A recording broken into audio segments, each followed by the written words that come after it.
Bienvenidos a Tendencia Musical en nuestro nuevo episodio, el espacio del Sistema Aro y el colectivo Remuy, la red de expresiones musicales urbanas de Ibagué, para conversar sobre la música, sus protagonistas y todo lo que ocurre alrededor de ella. Saludamos a todos nuestros oyentes que están conectados con nosotros a través de nuestras emisoras del Sistema Aro y también a quienes se conectan con nosotros a través de nuestro Facebook, de nuestro canal de YouTube y nuestras plataformas digitales. Es un gusto compartir nuevamente esta emisión con todos ustedes.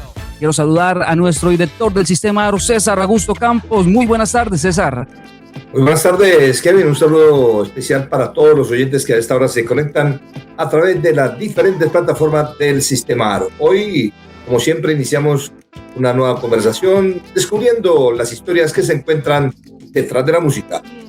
Y como cada semana, César, abrimos esta edición con todo nuestro tema de conversación en el Sistema Aro de Tendencia Musical. Vamos a hablar un poco de lo que pasa detrás de toda la construcción de una canción. Así que aquí llega Tendencias de la Semana en el Sistema Aro.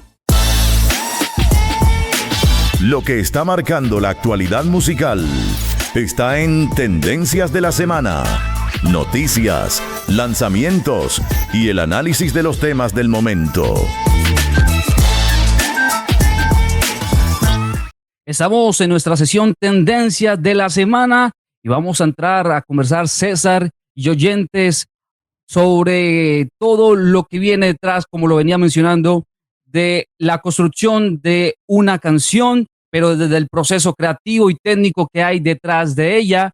Y hoy en día, cuando normalmente sale al público las diferentes canciones que consumimos, pues identificamos al artista, identificamos precisamente su imagen, pero, y en algunos casos, ¿no? También al compositor, pero muy pocas veces se puede involucrar mucho más de los oficios y de las decisiones que hay detrás de ellas, y no se alcanzan a percibir, César, todo lo que hay detrás de este proceso. Sí, es que detrás de una canción pueden encontrarse diferentes personas encargadas de producir, de arreglar, de interpretar, de grabar, de mezclar, de masterizar, en fin, de muchas de las cosas necesarias para una canción, pero también personas que toman decisiones que definen cómo va a llegar esa canción al público o esa música que va a disfrutar el público. Y es que cada función hay un papel distinto dentro de este proceso que, aunque al final se resume en una sola canción, puede implicar meses de trabajo, de construcción colectiva, que es donde amanece y donde da vida a todo el proceso de una producción, César. Por eso, Kevin y amable audiencia, hoy queremos precisamente detenernos un poco en ese proceso. ¿Cuántas personas intervienen para que una canción salga al público? ¿Y qué aporta cada una de esas personas para el resultado final de esa canción? Claro, César, porque ahí cuando hablamos de una canción ya construida, terminada, para comercializar hay algo que vale la pena diferenciar. Una cosa es la idea que comienza a construirse y otra muy distinta, todo lo que ocurre detrás para convertir esa idea en una producción lista para ser comercializada. Sí, señor, y es que puede existir ya la composición, una melodía, una letra o incluso la interpretación inicial, pero recordemos que todavía faltan tomar muchas decisiones para saber cómo es que va a sonar esa canción al público. César, entonces podríamos iniciar en ese punto. ¿Quién empiezan a intervenir desde el momento que existe esa primera idea? Es un punto de partida para dar ese contexto y descubrir, César. Sí, claro, y ahí aparece una primera figura fundamental, el compositor, que puede ser el propio artista, ¿no? Pero en algunas ocasiones hay personas diferentes al artista que participan en el desarrollo de esa canción. Claro, César, porque desde el momento uno donde nace la idea, aparece precisamente el compositor que tiene relación desde la participación, igualmente el propio artista, quienes desarrollan esta parte, pero una vez existe esa composición, la canción todavía está muy lejos de tener la forma, el sonido que finalmente vamos a escuchar. Así que es algo precisamente donde se hace la función del compositor y de todo el equipo de trabajo que comienza a construirse, César. Sí, claro. Y es que ahí es donde entra también a jugar un papel clave una persona que a veces no mencionamos, pero que sabemos que es importantísima, el trabajo del productor musical. César, y es que producir una canción nace con esa conexión entre compositor, artista y el productor musical, que es quien ya en el estudio da esa voz y esa ampliación del proceso y llegar al sonido principal, cómo se va a abarcar todo el ambiente sonoro de la producción musical y es una pieza fundamental. Sí, señor. Y es que miren, una misma canción, una misma composición puede sonar diferente dependiendo de quién produzca ese elemento musical. Precisamente, César, porque es que ahí aparece la identidad artística y también musical del productor, del estudio, donde se está manejando, porque cada género precisamente tiene sus patrones y tiene las condiciones sonoras para el trabajo y de ahí aparece precisamente cómo puede percibir el oyente y el sonido que se va a proyectar. Sí, claro. Y ahí tenemos también que diferenciar el trabajo de otras personas que participan en la producción, ¿no? Claro, porque desde este punto en adelante ya vemos el, precisamente el papel que va en esa cadena, en ese recorrido, porque dentro de esta producción musical hay varios oficios que pueden encontrarse en un mismo proyecto y no necesariamente todos cumplen la misma función. Claro, está por ejemplo el arreglista. El arreglista puede tomar decisiones frente a una composición y trabajar sobre la manera en que se organizan los elementos musicales. Y una vez cuando el arreglista, desde la parte, porque hay algo también interesante y importante, no lo mismo trabajar una canción de un solo artista, a producir un género donde se integren demás músicos, donde ya estamos hablando de un director de orquesta, en fin, es un panorama amplio y ahí también entra el trabajo del ingeniero de grabación que trabaja en toda la captura del audio, también aparece el ingeniero de mezcla, donde se toman las decisiones sobre cómo convierte todos sus elementos y finalmente el ingeniero de masterización, donde se prepara la producción para la distribución y la reproducción en las diferentes plataformas digitales. César. Entonces, si Claro, todos entonces, estos trabajos, César, si todos esos trabajos que abarcan en esta construcción es un elemento importante cómo se van teniendo el recorrido y ese flujo de trabajo. pero Kevin, es que hay algo importante hoy. Hoy con los avances tecnológicos es importante definir que hay procesos que entran a jugar un papel importante en esta dinámica y en algunos casos los avances tecnológicos podrían permitir que una sola persona pueda asumir varias de esas funciones. Exacto, César, porque un productor independiente puede componer, grabar, editar, mezclar, e incluso producir desde un espacio propio y eso ha abierto muchas posibilidades, especialmente para quienes están comenzando. Pero también se plantea una pregunta importante. ¿Tener acceso a todas las herramientas significa necesariamente que una sola persona pueda reemplazar todo un equipo? Pero es Porque que una ahí, cosa, sí, César. sí, no, que usted está diciendo algo que es interesante, pero es que una cosa es que todos tengamos la posibilidad técnica de hacerlo y otra cosa es tener el conocimiento, el criterio y la experiencia para tomar cada una de estas decisiones. Las herramientas tecnológicas solas no van a funcionar, necesitan de alguien que tenga esa experiencia. César, y ahí aparece el valor de los diferentes oficios dentro de la música para poder tener precisamente el panorama y lo mejor, el conocimiento que se puede aplicar a cada uno de estos elementos de la construcción. Bueno, y a veces aquí quizás encontramos que cuando solamente se escucha el resultado final, una canción puede tener una sola voz al frente, pero también detrás puede existir un grupo que va tomando decisiones para ir dándole forma a esa canción, a esa composición que inicia con ese compositor, pero que luego va a tener una gran cantidad de personas detrás para poder escuchar esa canción. Hay personas que toman decisiones para decir cómo y de qué forma va a salir finalmente al público esa canción. Y es que vemos tanto los participantes directos como indirectos que hay detrás de ellos, ¿no? En la interpretación, en la parte técnica, pero cada decisión termina afectando lo que finalmente escuchamos y que percibe el público, porque también es importante reconocer estos oficios, porque muchas veces escuchamos una canción y solo vemos al artista, reconocemos, como lo decíamos, la interpretación, pero detrás de esto está el compositor, como lo hemos hablado, está el productor, arreglista, los músicos, los ingenieros y cada persona de equipo de trabajo que va dando vida y voz a la producción, César. Bueno, lo interesante es que no existe una sola fórmula única, porque hay canciones que nacen prácticamente de una sola persona, pero hay otras canciones que necesitan de un equipo mucho más amplio. ¿Por qué? Porque dependiendo del momento, dependiendo del productor, etcétera. Y lo interesante es que no existe una fórmula única. Hay canciones que nacen prácticamente de una sola persona y otras que necesitan un equipo muy amplio para poderse desarrollar y precisamente hacer la progresión de este punto, César. Bueno, entonces ahí surgen más preguntas, ¿no, Kevin? ¿Debe participar en una canción más de una persona? Quizás se necesita que cada proyecto deba llevar una idea musical hasta donde realmente quiere llegar. ¿Qué podemos hacer ahí? ¿Qué necesitamos entender nosotros, los que de pronto no estamos ahí en la parte musical?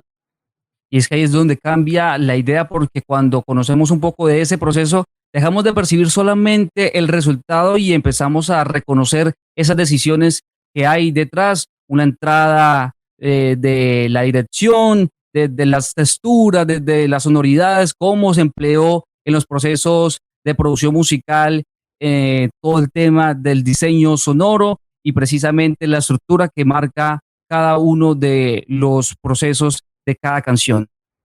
Sí, señor, es que las cosas no aparecen por sí solas.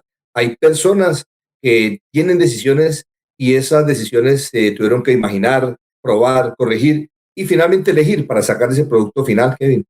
César, son decisiones que se tuvo un equipo de trabajo, que tuvo que imaginar, que tuvo que aprobar, que se corrigió y que finalmente se eligió para el resultado. Y quizás ese sea el punto más importante de esta conversación. Una canción puede tener un determinado tiempo, estamos hablando promedio 3 minutos y medio, pero de todo esa duración puede contener meses de trabajo, aprendizajes, decisiones, pruebas y decisiones de muchas más personas, César. Así es, por eso la próxima vez que escuchemos una canción, quizás valga la pena preguntarnos no solamente quién la canta, sino también quiénes ayudaron a construir finalmente este sonido que estamos disfrutando. Y reconocer ese proceso también es reconocer el trabajo de quienes hacen posible una idea musical para que llegue al final y nosotros podamos recibir ese trabajo también construido. Sí, señor. Por eso, Kevin, esa mirada sobre todo lo que ocurre detrás de la música también nos lleva a pensar en las personas que han construido su camino alrededor de ella y pues que tienen una formación especial, que tienen una experiencia, que han ido marcando de diferentes maneras y que encuentran para convertir la música en una forma, en un estilo de vida. Justamente, amables oyentes, hoy queremos acercarnos a una de esas historias, a una historia que con el paso de los años ha ido formando caminos alrededor de la música. Conozcamos a nuestro invitado de hoy, amable audiencia. Prepárese para conocer la música, las historias y el talento de nuestro invitado. Llega a Tendencia Musical del Sistema Aro, Juan José Rojas. Está con nosotros en Tendencia Musical Juan José Rojas, músico y saxofonista tolimense, quien actualmente cursa 10º semestre de maestría en música con énfasis en saxofón y que ha construido un recorrido que reúne la interpretación, la formación, el liderazgo y la creación de nuevas oportunidades alrededor de la música, y su experiencia también lo ha llevado a participar en diferentes procesos artísticos y formativos y a representar a nuestro territorio desde otros espacios y expandir la manera de proyectar su música. Juan José, muchas gracias por acompañarnos, por aceptar la invitación de Tendencia Musical. Bienvenido. Hola, hola a todos, muy buenas tardes para todos, ¿cómo se encuentran? Para mí es un gran gusto recibir esta invitación y sobre todo agradecerles a ustedes, a Kevin, a César, por esta invitación, a todos los espectadores, muchísimas gracias por la atención de ustedes y pues nada, acá presto a que conversemos de todo lo que ha sido pues hasta el momento esta gran trayectoria musical y nada, justamente emocionado también por esta experiencia. Muchísimas gracias. Gracias, Juan José, por estar acompañándonos aquí en Tendencia Musical y precisamente queremos comenzar por ese vínculo que hablábamos y que es la base de todo, que es el saxofón, que ha sido la construcción artística precisamente de todo su proceso y esa relación con el saxofón comenzó cuando tenía 10 años durante su formación en el Conservatorio de Ibagué y queremos volver a empezar por ese momento cuando el instrumento apenas iba a comenzar a formar parte de su proceso. ¿Qué recuerda ese primer momento que inició y apareció el saxofón en su vida? Bueno, pues principalmente comentarles que sí, así como lo estabas comentando, Kevin, a la edad de 10 años fue que inicié con este instrumento, con el saxofón. Sin embargo, me gustaría devolvernos un poco más atrás a la historia y es justamente en el punto en que nazco de cierta manera, porque sí me parece muy importante el hecho de reconocer que esta, digamos, trayectoria musical surge, nace o inicia, es gracias a mi papá, que muchos lo conocerán, él es el maestro Ferney Rojas, José Ferney Rojas Gualtero, pues él es músico cornista, egresado también de acá del Conservatorio del Tolima en la época de 1977, promoción, si mal no recuerdo, y pues asimismo donde él pues, desarrolla toda su carrera artística, tocando en la banda departamental, ingresó y estuvo, o sea, perteneció como tal a los coros del Tolima, que en esa época fueron uno de los coros más reconocidos en todo el mundo, pues hicieron varias giras en Europa y pues en el año de 2003 es cuando nosotros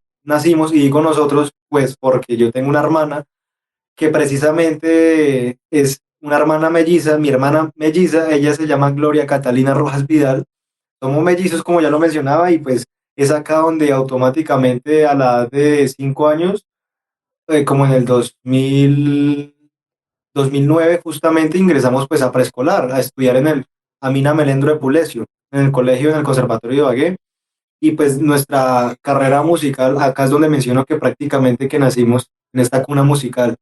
Pues como lo comento, gracias por la, eh, digamos, herencia musical, ¿no? Por parte de mi papá.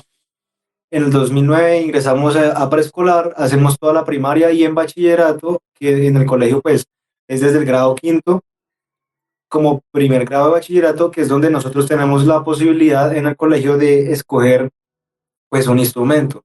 Y también quiero hacer una mención importante en este punto y es que, claro, como lo dije anteriormente, nosotros podemos escoger nuestro instrumento, pero me parece también importante y es que en lo personal, y esto puede sonar hasta cliché, pero es donde recuerdo muy bien las primeras veces, o por decirlo así, la primera vez que llegué a escuchar yo el saxofón, eso literalmente fue como amor a primera vista porque pues claro, como desde yo estaba, póngale que en tercero o cuarto más o menos de primaria, que mi papá pues nos empezó a hacer como ese trabajo acerca de cómo escoger el instrumento.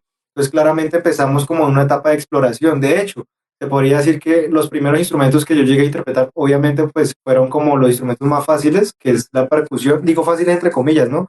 Pues porque eso tiene obviamente su técnica, su preparación, pero pues como para instruirnos en este mundo musical, inicié con la percusión y después, curiosamente, mi papá, influyéndome un poco para tocar el instrumento de él, pues el corno francés, se podría decir que ese fue el primer instrumento de viento, ¿no? que aprendí a tocar. Sin embargo, como les cuento en esta exploración de escuchar mucha música, de ver los instrumentos, como les digo, fue en este momento donde más sentí como, uff, como esa corazonada de lo hermoso, del hermoso sonido que me enamoró, que fue pues del saxofón.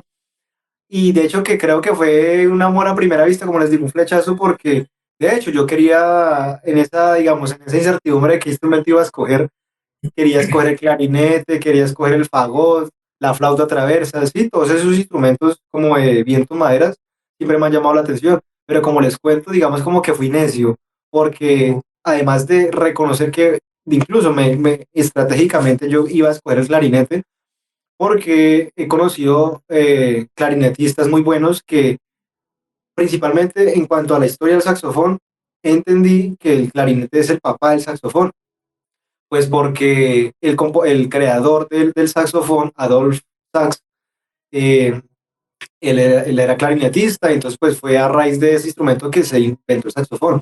Pero claro, digamos como que en cuestiones técnicas yo había pensado como en escoger clarinete para después llegar a tocar el saxofón, pero como les digo, por eso digo que fui necio en que me enamoré del sonido del saxofón. Hagan de cuenta, fue literalmente escuchando música de jazz, de John Coltrane, la música típica de la Pantera Rosa, ¿no? Entonces es como cuando más conecté como en ese apartado con ese instrumento. Juan José, usted nos ha venido hablando con mucha emoción de los inicios del saxofón, pero hay un momento diferente entre aprender a interpretar un instrumento y empezar a encontrar la manera de expresarse a través de él. Eh, Quisiera que nos contara en qué momento sintió usted que el saxofón empezó a convertirse en una forma de expresarse y no solamente como un instrumento que podía tocar. Claro que sí, justamente siento que el momento en el que más identifiqué como esa conexión con ese instrumento fue, como lo decía anteriormente, pues escuchándolo y sobre todo destacando la gran versatilidad que el instrumento ofrece. Entonces, me permití yo, cuando era chiquito, que escuchaba ya música sinfónica al instrumento, y sobre todo empecé a identificar a esos saxofonistas que desde ese entonces para mí se volvieron como mis ídolos, mis héroes, por así decirlo, como por ejemplo el gran saxofonista cubano Paquito de Rivera. Él ha sido, digamos, como que mi saxofonista, como mi ídolo, por así decirlo, porque ya conociendo un poco como esa trayectoria de este saxofonista, reconocido mundialmente, él tuvo una escuela en sus inicios clásica y después se volvió pionero en el Latin Jazz, por ejemplo. Y en lo personal es donde más sentí como esa conexión por la gran, como lo decía ahorita, la gran variedad que ese instrumento ofrece, ¿sí? Para conectar y asimismo pues para ser interpretado en muchos géneros, que ahí es donde más sentí como esa conexión. Juan José, ¿qué podría expresar usted con el instrumento que quizás no lo puede expresar de otra manera? Buena pregunta. Uy, es una pregunta muy, muy profunda porque siento que en lo personal, como lo decía al principio, fue el instrumento el que me escogió a mí. Entonces digo que ahora último ha sido el instrumento, ha sido el saxofón, el que me ha salvado de muchas situaciones emocionales, por así decirlo, porque ha sido como mi resguardo en muchas cosas, donde me permito yo expresar, exteriorizar o comunicar esos sentimientos que muchas veces con las palabras no se puede expresar. Entonces es con el instrumento con el que yo más me permito fluir, expresarme, improvisar. Simplemente cuando, digamos, un día que no sé, que por algún u otro motivo me sienta triste, entonces lo que hago es una conexión, Dios mío, que hasta nombre le tengo a mi instrumento, se llama Alexa. Se llama Alexa y es, como les digo, una conexión enorme porque es permitirme, como les digo, fluir, comunicar, explorar sonoridades. Cada vez me doy cuenta como de la gran profundidad que puedo seguir encontrando en este instrumento, y obviamente ahí es donde yo más me he dado cuenta que en mis conciertos el público lo siente. Uy, es algo impactante, de hecho, que ya pues más adelante les estaré comentando de esas experiencias. Juan José, es que mire que ahí empieza a aparecer algo mucho más personal. Incluso Sí. el hecho de ponerle nombre al instrumento es muchísimo más personal, Kevin. Sí, precisamente eso lleva y conlleva pues esa relación que tiene tan profunda Juan José, como nos venía comentando, fue ese primer acercamiento, fue a primera vista, ese amor a primera vista y que ha conectado desde el inicio, desde que inició en el conservatorio escogiendo el instrumento y en esos pasos, Juan José también hace parte de los primeros años de formación aparecen las personas con las que uno aprende, conversa y corrige y también descubre esas distintas maneras de entender la música. Cuando piensa en esos primeros años de inicio como intérprete en el saxofón, ¿qué recuerda de los maestros que comenzaron a acompañarlo en este camino? ¿Qué recuerdo de los maestros? No, pues principalmente quiero comentar que una de las razones también de por cual yo siento que fue el instrumento el que me escogió, pues porque en ese entonces, claro, en grado quinto, que es donde nosotros escogemos el instrumento, por lo general los estudiantes tenemos ya la idea de qué instrumento vamos a escoger y pues vamos hacia los maestros, pues para que nos agreguen su listado de alumnos, por ejemplo. Pero recuerdo muy bien que fue el mismo maestro en ese entonces, el maestro Luis Ernesto García, que fue mi maestro durante todo el bachillerato, fue el mismo el que de cierta manera me escogió para ser su alumno y fue algo que en lo personal recuerdo con mucho cariño, con mucho aprecio, pues porque claramente desde antes de como un grado cuarto yo era de los estudiantes que, más dicho, yo era el estudiante que iba, miraba sus clases, yo como en tercero o cuarto sí, de primaria, entonces ya el maestro, yo era muy tímido, muy callado, en el aspecto de que siempre miraba las cosas como con esa observación de, valga la redundancia, ¿no? de ver cosas nuevas, ¿no? Entonces, seguramente es que el maestro vio en mí como ese interés y de una vez dijo, seguramente, creo yo, ¿no? Como que vamos a hacer que este muchacho cumpla su sueño de ser saxofonista. O sea, era algo que para mí fue totalmente, un sueño. Recuerdo exactamente el primer momento en el que mi papá, cuando me compró el saxofón, yo, eso para mí era, no, uf, un sueño hecho realidad y yo apenas miro la boquilla y la caña, yo la tengo en mis manos y me acuerdo del primer, del primer chillido que hice con el instrumento y eso para mí fue una locura y no, ¿cómo puede ser posible que yo ya esté tocando ese instrumento? Y así empecé literalmente a lo largo del bachillerato, pues tuve la oportunidad de tener también compañeros con el cual compartíamos pues este sueño y pues era un ambiente muy agradable porque nos permitíamos eso, avanzar en el instrumento, estar en las clases juntos, apoyándonos. Recuerdo con mucho aprecio, sobre todo en el bachillerato, a mis compañeros de saxofón, lo que era, por ejemplo, David Ballesteros, Samuel Mora, compañeros que a lo largo de todo el bachillerato, pues, como les cuento, nos acompañábamos. Con estos compañeros, nosotros conformamos varios grupos ahí en el Amina Melendro, obviamente también dirigidos algunos de estos por mi maestro, el maestro Ernesto, como por ejemplo el cuarteto de saxofones, la Big Band de la Mina Melendro, de hecho dirigida en un inicio por el maestro Javier Izquierdo, a quien le mando un gran y fraternal saludo. Maestros como por ejemplo también Jair Giraldo, el maestro Luis Enrique Osorio, maestros como por ejemplo también el maestro Jefferson Ninco, que fue mi maestro de coros en ese entonces en la Mina Melendro, como, sí, entre otros, que realmente ese colegio para mí fue y seguirá siendo como un segundo hogar, porque fue mi cuna y todos los maestros que incluso ya pues en los últimos años se han ido pensionando varios, para mí es literalmente recordar esa etapa como una familia, y los maestros, los compañeros. Me acuerdo de tantas historias, por ejemplo, seguramente Kevin también recordará algunos de estos maestros, pues como también estudiaste allá en el Conservatorio de Ibagué, maestros que para mí han sido, como les cuento, un apoyo incondicional.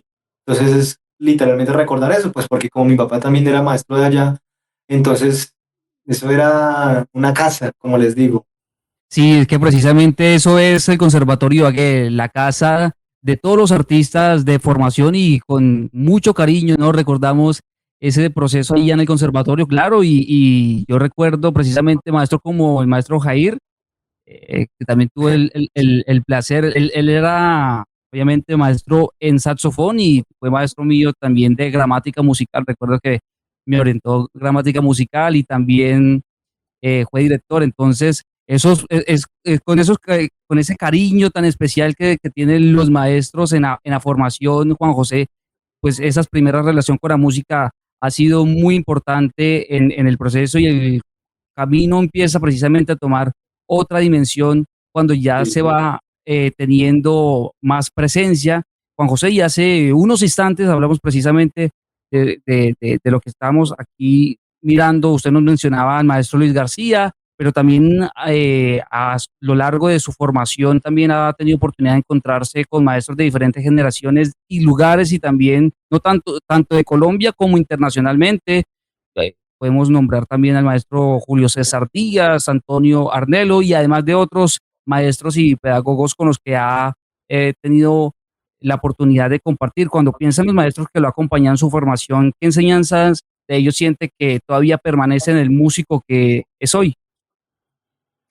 Sí, Kevin, justamente decirles que desde el colegio fue donde yo empecé también a recibir como esa formación externa, ¿no? Y con externa me refiero pues a recibir clases magistrales con diferentes docentes de alrededor del mundo.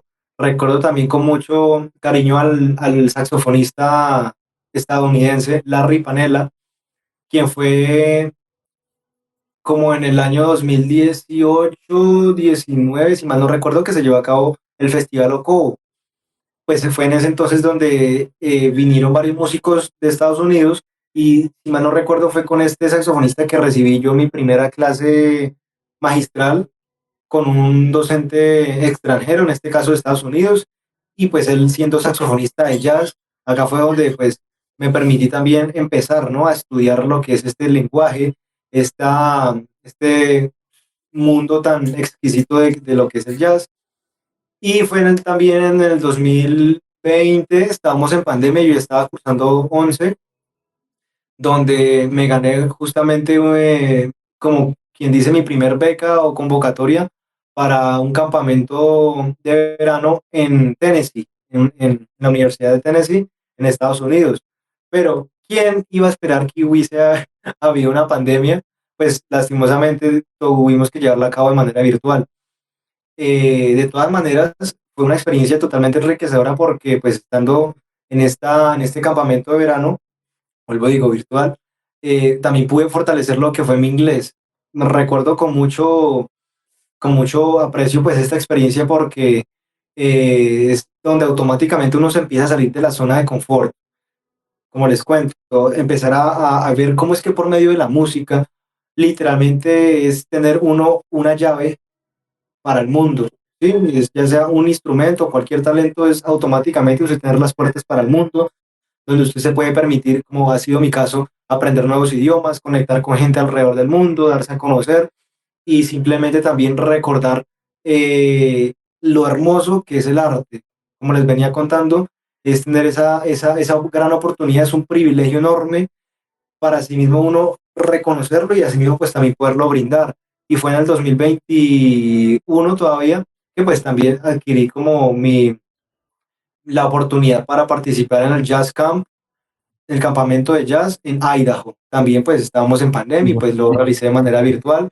Me acuerdo muy bien de la maestra que tuve en ese entonces, Vanessa, ay, se me va el apellido, Vanessa.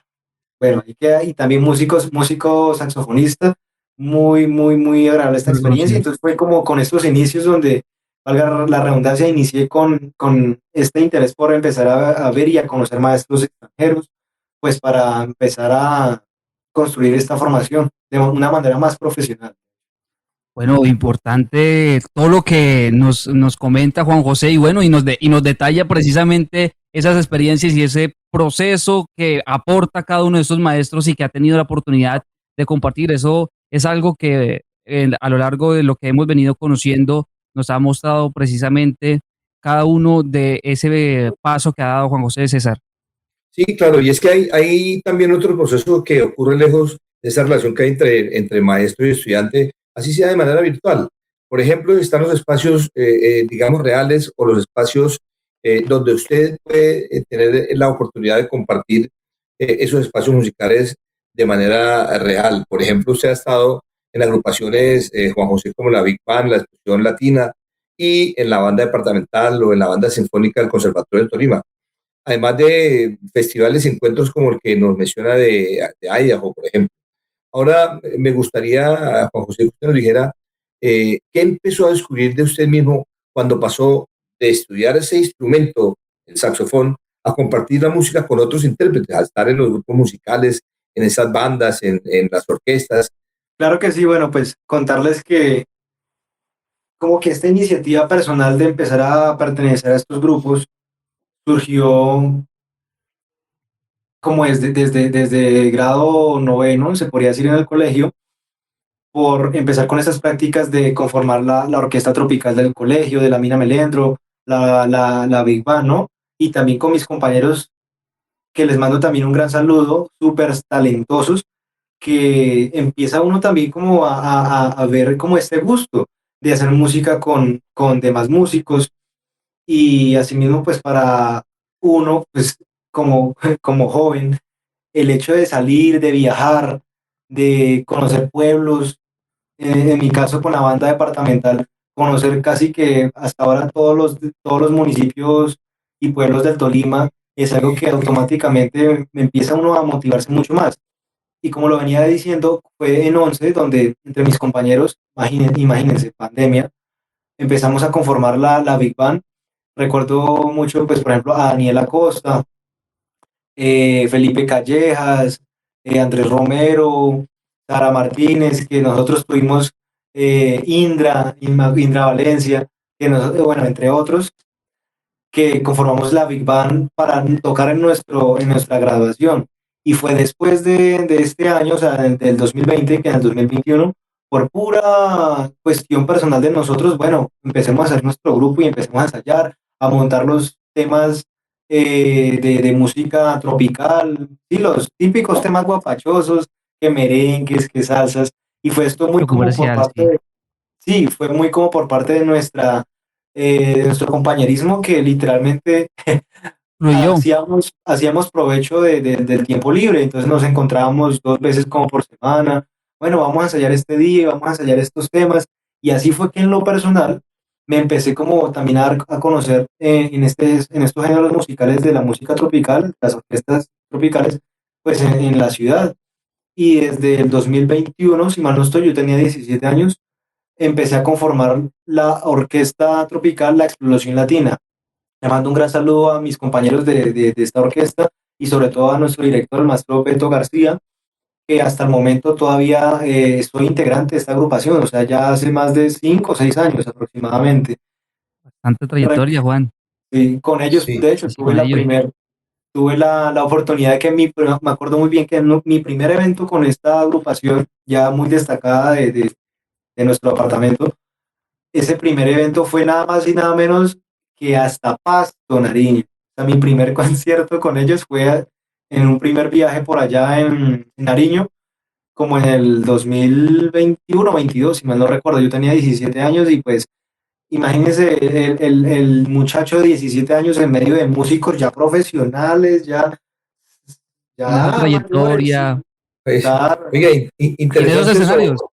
Sí, claro, Sí, y sí. llegar al sur. Pero Juan José, ¿qué cambia cuando usted deja de pensar solamente en su instrumento, en su saxofón, y tiene que responder musicalmente a un grupo? Por ejemplo, esa salida en Paso es una experiencia realmente interesante.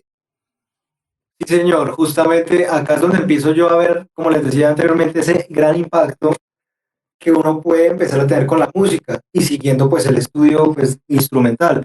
Pues porque claro, en el colegio uno sale como de una costumbre, de una disciplina constante de estudiar su instrumento, la parte técnica, las escalas, lo clásico, digámoslo así, y ya saliendo a otros ambientes, y ya como aparte de lo académico, acá es donde yo empiezo a ver los frutos, literalmente, de estudiar o de tener esa disciplina de las cosas técnicas, empezar a aplicar, pues ya ponerlas al servicio, perdón, ponerla al servicio de lo comercial, por así decirlo, ¿no? Claro, lo que es estos géneros que mencionaba ahorita, lo que es el merengue, la salsa, los porros, la música colombiana, eso son géneros que son muy enriquecidos de todas esas cuestiones técnicas. Entonces yo dije desde un principio, bueno, ahora sí es donde veo la oportunidad de empezar a aplicar todo lo que he venido estudiando y pues hasta el momento eso es lo que he venido prácticamente que haciendo en cuanto a expandirme, ¿no? Bastante. Musicalmente. Sí, Bueno, claro, y Juan, es que hay una parte muy valiosa de la formación, Kevin, porque ya no es solamente las escalas, la teoría, la técnica, sino que ya sale directamente demostrar. a mostrar lo que sabe, ¿no, Kevin? Y a precisamente buscar el sonido que quiere transmitir al público y a poner todo ese conocimiento en práctica, Juan, y en esos distintos momentos de su camino también han aparecido precisamente esas experiencias fuera de nuestro país. Primero llegaron los espacios de formación internacional, como veníamos hablando, en esos talleres, en esas clases magistrales, como nos lo venía mencionando en el Summer, también el jazz, ¿no? Ham, y años después, en el 2025, llegó pues su primera gira internacional con la Colombia Latin Band por los escenarios de Italia, que fue otra manera de encontrarse con la música que venía construyendo. ¿Qué cambió en usted cuando por primera vez vio que la música había que construido aquí en Colombia llegó a otros espacios y otras culturas pudieron escucharlo? Uy, pues, de hecho, como usted lo comentaba, Kevin, claro, fui hasta el año pasado, 2025, donde tuve esa gran oportunidad de salir del país gracias a mi saxofón.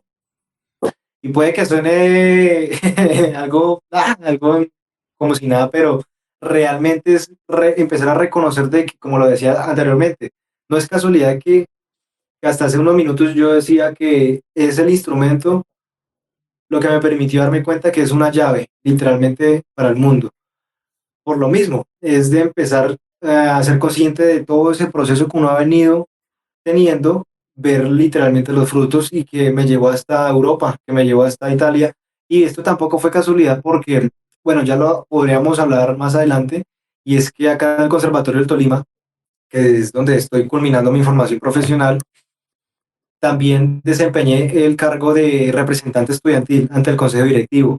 Y pues lo que quiero comentar de Italia es que fue una propuesta que logramos en el consejo directivo proponer hace ya como 3 años aproximadamente, lo que fue la política de internacionalización.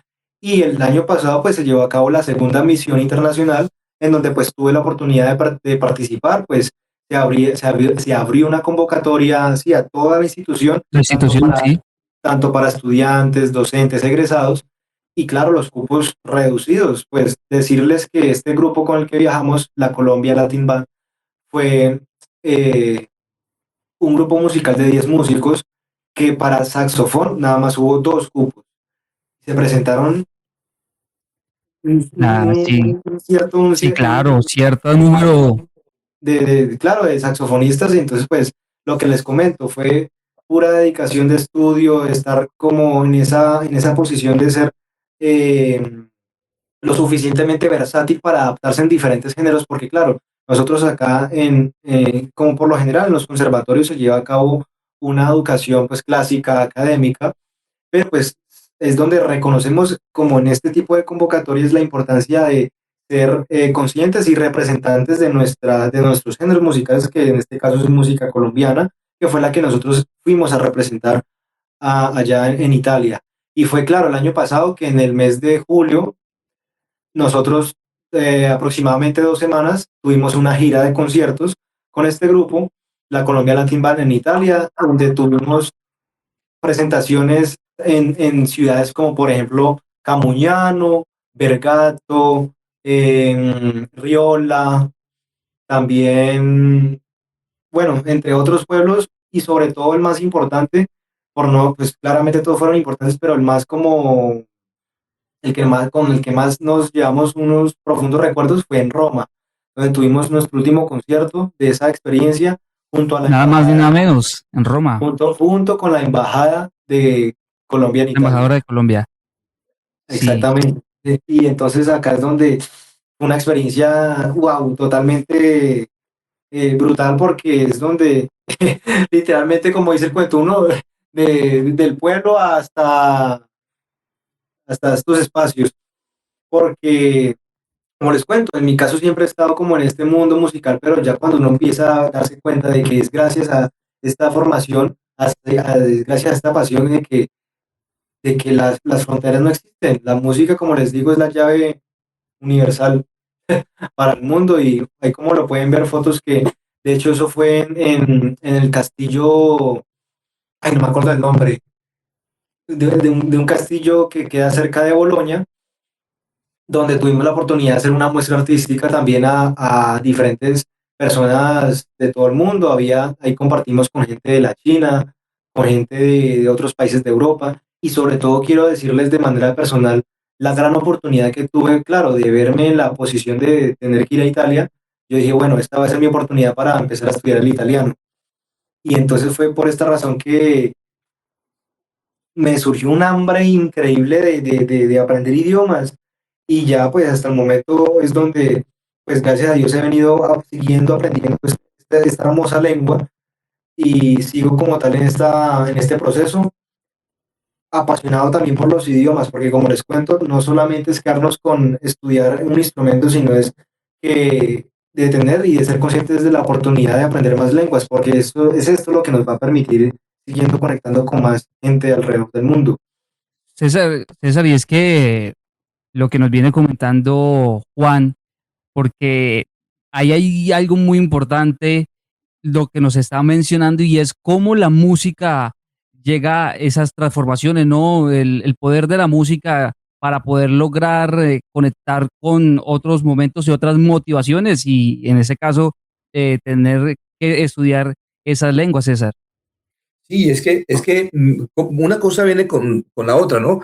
Nos está contando con mucha emoción la salida del país, ya los deseos de aprender otro idioma, pero voy a centrarme un poquito en la parte musical, Juan José. Cuando usted estuvo allá en Italia, en Roma específicamente, ¿qué significó para usted, qué sintió para usted representar a Colombia en un territorio diferente a través de la música?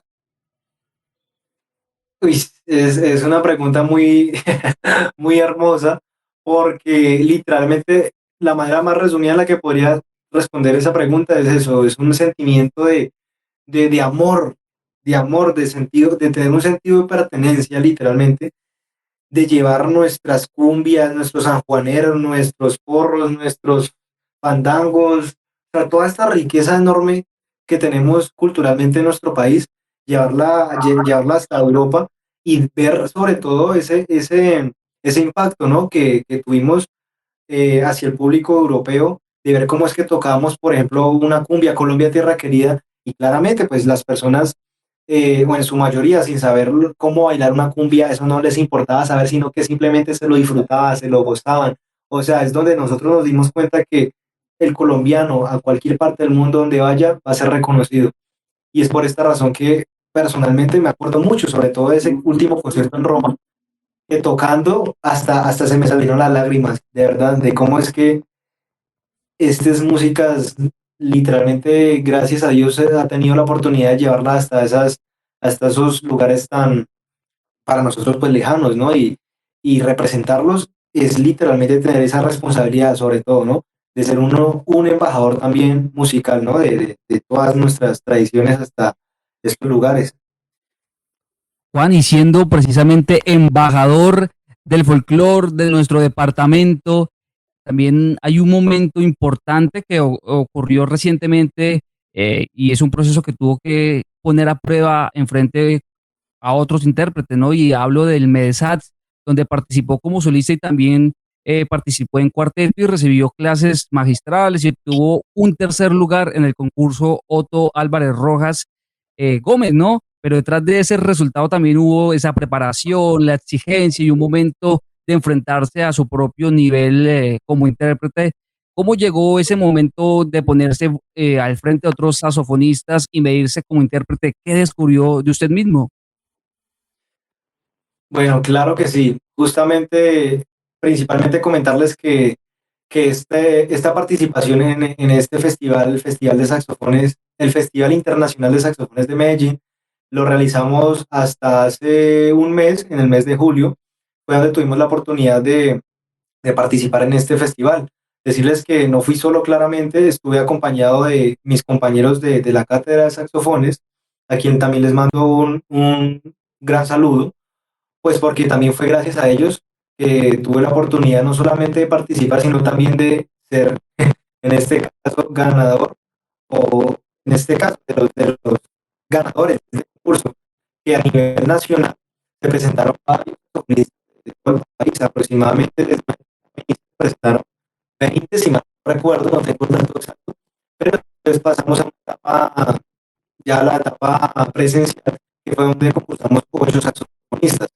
Estos 8 saxofonistas pasamos a la etapa final, nada más 5 saxofonistas, y pues ya en el veredicto final es donde recibo la gran noticia de haber ocupado el tercer lugar entre todos estos talentosos músicos, a quien también los admiro demasiado, porque acá es donde uno está en un espacio internacional, rodeado de músicos de todas partes. Pues claro, uno se mide con, incluso hasta yo hoy en día todavía sigo asimilando, pues de haber llegado tan lejos, que obviamente en una próxima oportunidad será muy probablemente el primer puesto, pero pues decirles que este fue mi primer concurso, de hecho, y haber participado como primera vez en un concurso y llegar a este puesto es algo que me demuestra demasiado la gran importancia, sobre todo de confiar en nosotros mismos, porque como les digo, uno a veces, tras de como un artista suele ser perfeccionista, uno a veces comete esos pecados de compararse, de decir, no, pero es que la otra persona va a tocar esto y yo voy a tocar esto, y entonces voy a tocar yo de pronto lo más difícil como para sorprender. Y ahí es donde me di cuenta de que realmente esa no es la intención, sino simplemente incluso en esta experiencia allá en Medellín, gracias a los maestros con los que recibí clase, al maestro Julio César de México, al maestro Antonio Ornedo, que para mí también ha sido uno de mis grandes ídolos del saxofón en el jazz en Colombia, entre otros maestros, a mí me enseñaron allá y yo allá tuve una gran revelación profunda en cuanto a lo musical, claro, porque yo iba muy, como les digo, muy mentalizado como a lo técnico, a esto, y claro, yo me estaba como dispersando del disfrute, y los mismos maestros me dijeron, Juan José, usted ya tiene lo necesario, disfrúteselo. Claro, y ahí como ustedes pueden ver, gracias también al apoyo con mis compañeros, fue donde simplemente me dediqué a disfrutar la experiencia, porque ahí es donde recordé que la música es eso, y más la música colombiana, es de gozárselo, disfrutárselo, y simplemente de a veces quitarse tanto ego, que por lo general los artistas padecemos de eso, Es lo que y te es decía.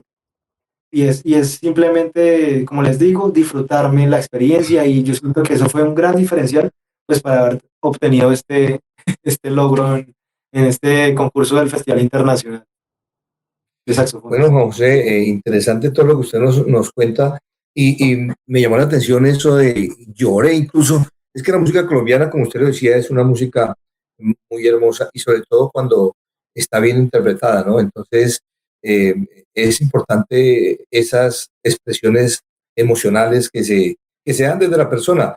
Y miren lo importante que le decían a ustedes los maestros, ¿no? Hay que disfrutar porque la música es para eso. Y cuando el artista disfruta, pues transmite mucho más fácilmente al público.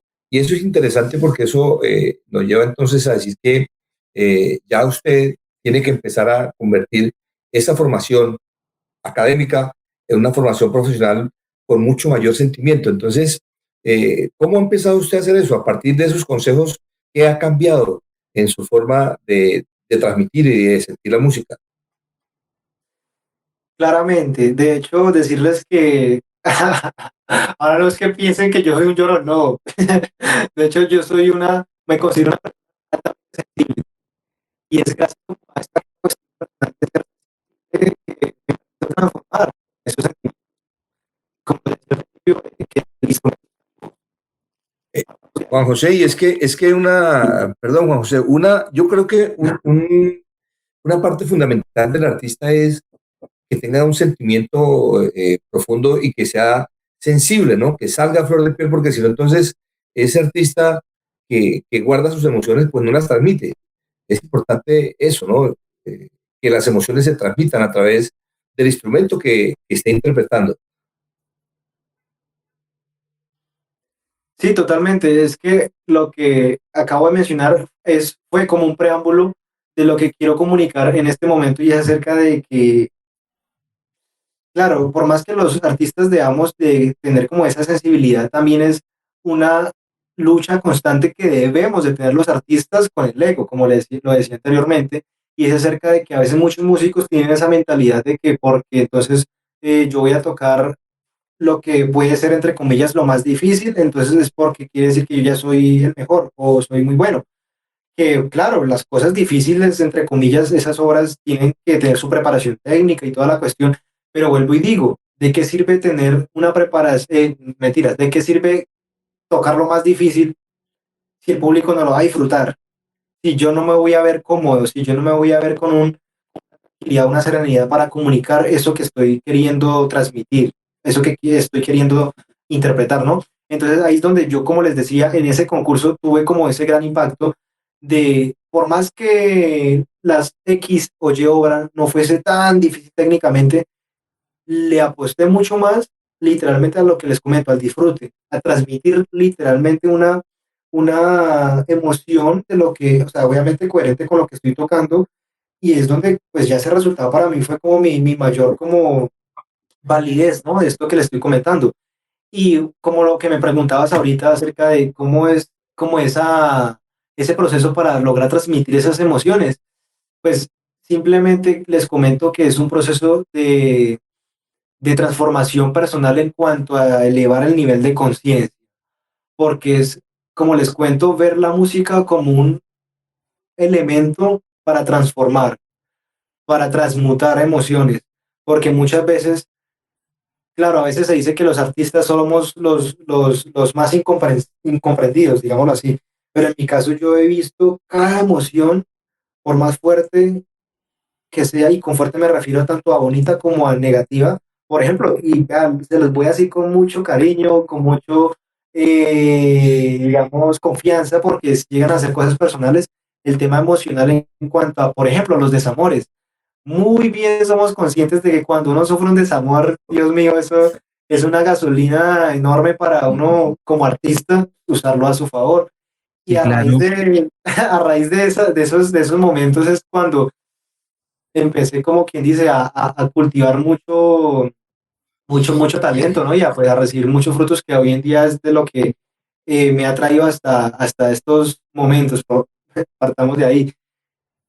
Ha sido inspiración Y precisamente. Es que de ahí nace de todos esos sentimientos, Juan, sí, precisamente. Oye, Juan, pero también hay una etapa muy importante en este momento que está cerrando de su formación y es donde está preparando su recital de grado en ese concierto que reúne buena parte del camino que ha recorrido hasta ahora y justo antes de entrar a una nueva etapa. Ahora que está preparando ese recital de grado, ¿qué siente que está cerrando con este concierto y qué empieza a abrirse para usted después de él?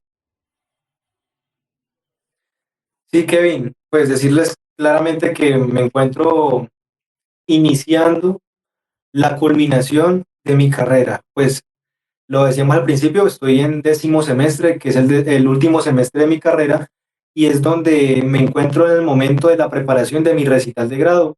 Pues este es el concierto de cierta manera más importante de mi carrera, como, sí, como maestro de música acá en el Conservatorio de Tolima, y es donde reúno o hago ese ejercicio de reunir como las principales obras que más han destacado a lo largo de mi formación. Obviamente, esto es un momento en el que desde ya les hago la invitación a todos ustedes, a los espectadores, para que se programen aproximadamente en el mes de diciembre. Todavía no tenemos las fechas confirmadas, pero es donde estaré llevando pues mi recital de grado, pues como les hemos venido contando, el concierto de cierre, de culminación de mi carrera, para que ustedes desde ya se programen, se motiven, se antojen, porque esto literalmente será también una pequeña muestra de la gran preparación y trayectoria que he tenido, que estoy teniendo y que seguiré teniendo. Y ahí es donde también te respondo acerca de lo que ya vendrá después, y es lo que yo he venido comentando también de muy manera personal a mis allegados, que literalmente mi demora es graduarme para seguirme abriendo al mundo. Gracias a Dios, eh, me he dado cuenta, como les decía, de las grandes oportunidades que uno como músico tiene alrededor del mundo, y no solamente quedarme con la música, sino también, como hablábamos hace unos momentos, de seguir incursionando pues en mi faceta como empresario, y también pues como creador de contenido, para seguir llegando a muchos más espacios, a muchas más personas, y sobre todo no solamente darme a conocer como músico, sino como una persona que realmente puede brindar apoyo, ¿cierto? Apoyo, puede brindar servicio, y, y literalmente el que no sirve para servir, no sirve para vivir, y acá es donde me muestro como esa posición de un servidor, literalmente para todo el mundo. Sí, Juan José, ya terminando esta etapa, pues usted ha tenido una experiencia bien interesante ya en la vida real, que pues lo lleva a que sume a esa parte académica que usted ha tenido y que ha ido acumulando con esa experiencia fuera del escenario. ¿En qué momento usted ha entendido que ser músico también significa asumir otras responsabilidades por todo aquello que ocurre alrededor de la música? Claro que sí, pues de hecho contarles que todos llegamos a tener la experiencia en pandemia, no solamente de adaptarnos a estos diferentes medios tecnológicos, sino también de empezar a incursionar en otros aspectos. En el caso pues del arte es donde ya hace algunos años me he permitido darme cuenta que la música literalmente o el estudio musical no lo es todo, porque es donde empezamos a reconocer que hay diferentes espacios donde el músico debe de saber gestionar, debe de saber de finanzas, debe de saber de temas legales, debe de conocer de temas presupuestales, ¿sí? De todos esos diferentes tipos de aspectos para que un músico sea totalmente íntegro. Porque claro, a veces la educación musical no se centra específicamente a leer muy bien un pentagrama, a conocer las escalas, a conocer las partes técnicas de un instrumento, y esto es claramente importante, pero más allá de lo musical es donde tenemos que empezar a poner nuestro enfoque para realmente, literalmente poner nuestro servicio, perdón, nuestra música al servicio de las personas. Como les cuento, hoy en día es donde me he dado cuenta que un músico que no, que lo conozca la mamá, digámoslo así, no va a tener la oportunidad de vivir de la música. Porque para vivir de algo, en este caso la música, es donde uno debe aprender todos esos tipos de elementos para posicionarse, para darse a conocer, porque es como el dicho de que el que no se expone no vende, el que no muestra no genera, digamos, recursos. De cierta manera, darse a conocer, como les cuento, ¿no? Entonces, es a raíz de estos puntos donde uno empieza realmente a tener que desarrollarse. Y a veces pasa que muchos músicos se gradúan, salen y se dan cuenta de todo lo que hay que seguir aprendiendo para realmente vivir de la música. Bueno, Juan, y precisamente lo que nos ha comentado ha sido muy importante en este proceso que hemos venido descubriendo. Y después de todo lo que hemos conocido de su camino, aparece una pregunta que también atraviesa una realidad de muchos músicos, que significa realmente construir una vida alrededor de la música. Cuando hablamos de vivir de la música, ¿cree que todavía pensamos demasiado en el músico como alguien que simplemente tiene que subirse a un escenario?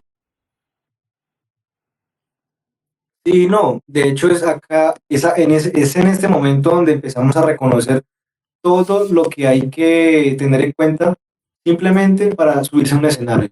Y acá es donde, de hecho, como lo comentaban en la introducción de este capítulo, de todo el personal, por ejemplo, que hay detrás de un artista, de llevar a cabo un concierto, de llevar a cabo un festival, ¿no? Entonces, al saber estos diferentes elementos es cuando uno realmente empieza a ver la música, no solo, pues, no digo como un negocio, no, sino como una manera, un estilo de vida, en uno saber de producción, de edición. Uy, todos estos elementos son realmente importantes, y acá es donde, como les cuento, el músico que realmente se centra en tocar un instrumento no está mal, pero para realmente generar un impacto mucho mayor es donde se debe permitir invertir el tiempo y la atención pues en aprender de estos otros elementos. Sobre todo, digamos, como les decía, en el tema empresarial, para tener un buen equipo de trabajo, uno debe de reconocer qué es lo que desempeña cada labor, ¿no? Todo lo que hay Claro. detrás de un concierto, la preparación, el marketing, la divulgación, ¿cómo se le dice a esto? El estudio de público, no, estudio no, sí, el público, saberle llegar a la gente, eso es muy importante. Por ejemplo, es algo que yo incluso desde hace muchos años yo le comentaba a mi papá acerca del estudio musical, y yo le decía a él, papi, ¿de qué sirve yo ser muy buen saxofonista si a mí nada más me va a conocer usted y mi mamá? Entonces, claro, generar estos debates internos es donde nos lleva literalmente a reconocer todo lo que hay que seguir como aprendiendo, ¿no? Como absorbiendo en conocimiento, de buscar a las personas que realmente nos pueden apoyar y asimismo también uno ser apoyo para las demás personas que quieran tener como esta o que les veamos el interés en seguir creciendo. Entonces yo le decía esto que les contaba de qué sirve yo estudiar mucho y ser muy bueno, ¿para qué? Entonces es literalmente donde uno empieza a reconocer de que ser buen músico no lo es todo. O sea, ¿de qué sirve yo ser buen músico si, por ejemplo, yo soy mala persona? ¿De qué sirve? Por ejemplo, es donde deberíamos como empezar a reinvertir como todo este asunto y es donde primero me centro en ser buena persona y qué es ser buena persona, esa es otra pregunta, ¿no? Pero pues eso ya sería algo subjetivo para cada uno. Pero entonces, siendo buena persona es donde ya me doy a conocer primero como Juan José, como persona, y así, ahí sí mismo las personas solitas se van dando cuenta de todo el talento que uno tiene, pues para literalmente empezar a generar, ¿no? Un valor agregado. Adicional. Juan, después de mirar todo lo que implica construir un camino, podemos detenernos en algo muy especial para precisamente hablar del proceso que hay, no tanto desde la manera musical, sino que ahora queremos conocer un poco más a la persona que hay detrás de él. Así que hemos llegado a nuestra sesión más allá del artista. Descubre lo que hay más allá del artista en Tendencia Musical.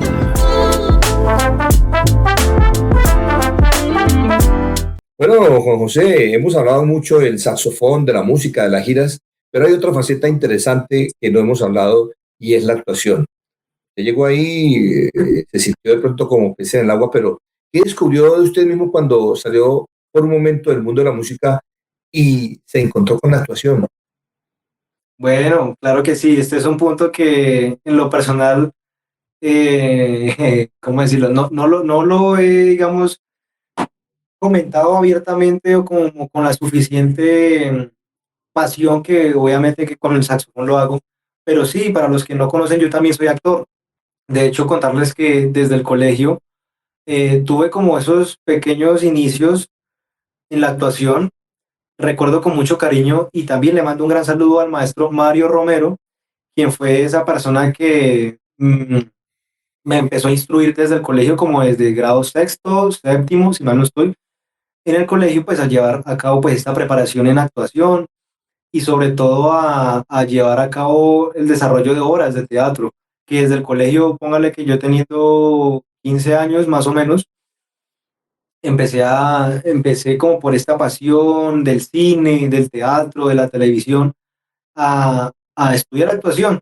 Fue desde ese entonces, como desde sexto, casi que todo el bachillerato, estudiar actuación de una manera también como muy relacionándome con actores, donde empecé a aprender, ¿no? Como todo este mundo de la actuación y yo de cierta manera digo que gracias a esta preparación como actor es donde me doy cuenta de la gran importancia que uno como artista debería de darles acerca de este elemento actoral porque nosotros como artistas somos actores y es donde uno empieza a aprender las diferentes técnicas que existen para un buen manejo físico, psicológico durante un escenario.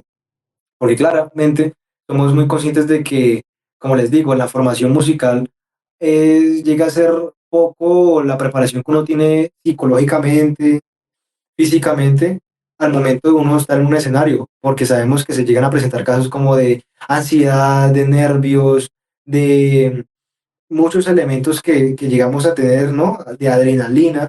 Entonces, claro, la actuación fue como esa herramienta que me permitió a mí aprender a conocer mi cuerpo, aprender a conocer mi mente, aprender a conocer herramientas o técnicas de respiración para que el momento en el que uno vaya a dar una puesta en escena, sea la que sea, pues ya simplemente uno permitirse tener el mejor performance. Es simplemente esto y pues decirles que después de que me gradué, pude conformar junto a otros compañeros un grupo de teatro que en ese entonces lo dirigió y le mando un gran saludo a Samuel Pupo, quien fue mi otro director acerca de este mundo teatral, de actuación, y fue entre mis compañeros también actores muy buenos, increíblemente buenos, que logré también aprender mucho de ellos, y fue a raíz de ellos que conocí, de hecho, una gran oportunidad que hasta el día de hoy fue supremamente enriquecedora, que pues la oportunidad se basó en la participación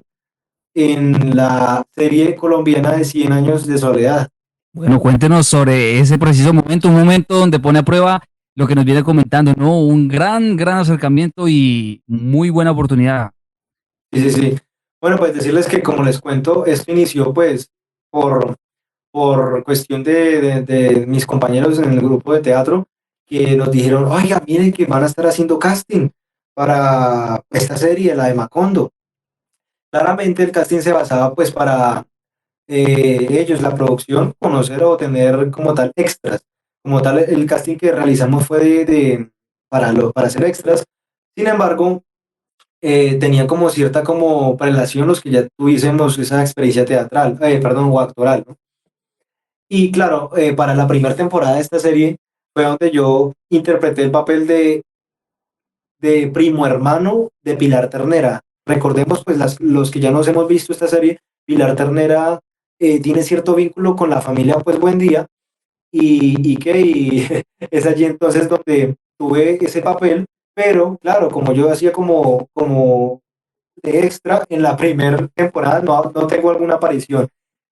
Sin embargo, en la segunda temporada, como pueden estar viendo estas fotos, fue mi participación en la segunda temporada y en este momento yo interpreté como tal un personaje de policía. El policía, yo era policía De de la Macondo. cárcel de Macondo, sí señores, de Macondo, y pues ahí estoy como tras bambalinas, ¿no?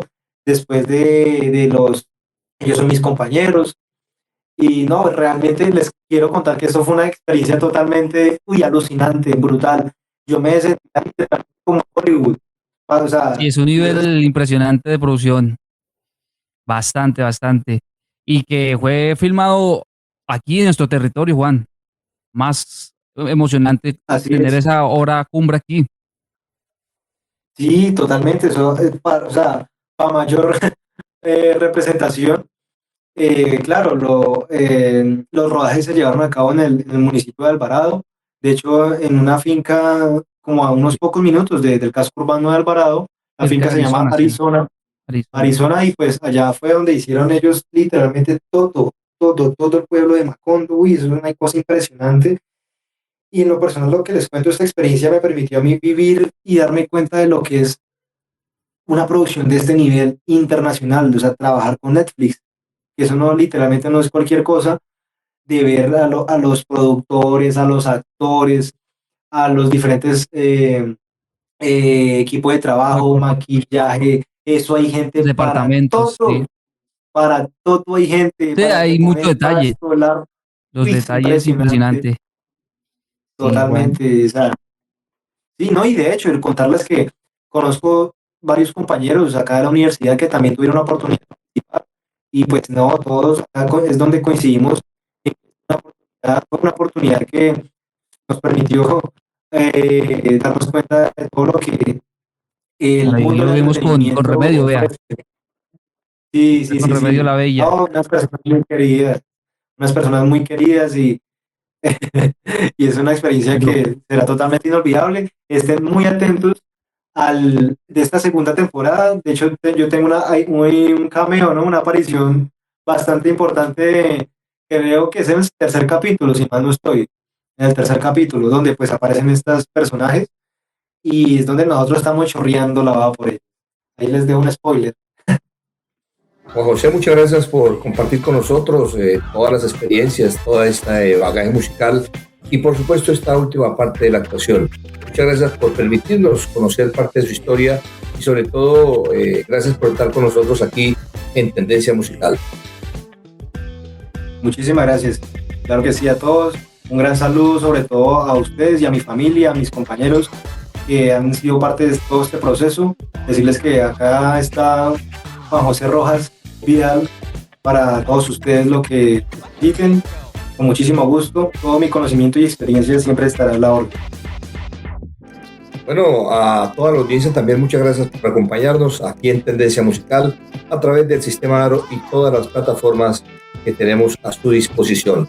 Hoy, como siempre, estuvimos en la mesa de trabajo don Kevin Iván Ferro, en la producción técnica Juan David Ferro y este amigo de ustedes, César Campos, quienes los invitamos a que nos acompañen nuevamente en otro programa de Tendencia Musical. Nos encontramos este próximo viernes en una nueva edición de Tendencia Musical, conectando historias a través de la música.